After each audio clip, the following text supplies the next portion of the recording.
Hello everyone, in this video Faisal How Gadget will share how to lock WhatsApp application on Samsung A14. Okay, let's get right into the tutorial. Don't forget to click like and subscribe.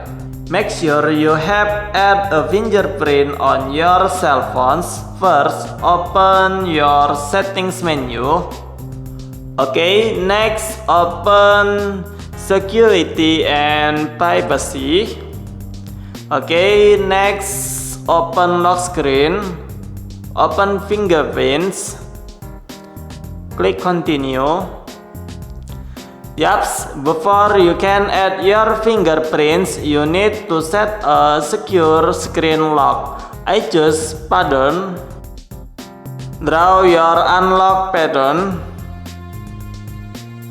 Continue. Draw again. Confirm. Yaps, scan your fingerprints. Yaps.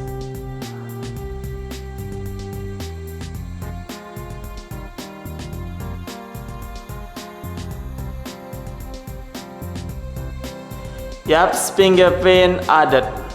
Click done. Back.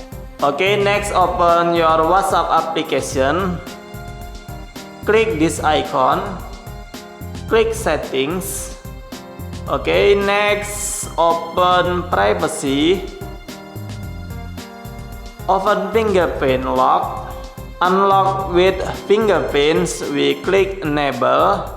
Confirm. I choose this one. Okay, next eye testing. Open WhatsApp applications. Yaps, successfully. Again, eye testing. Yup, successfully. Okay guys, so many tutorials from me. I hope this tutorial is useful. Don't forget to click like and subscribe. Thank you.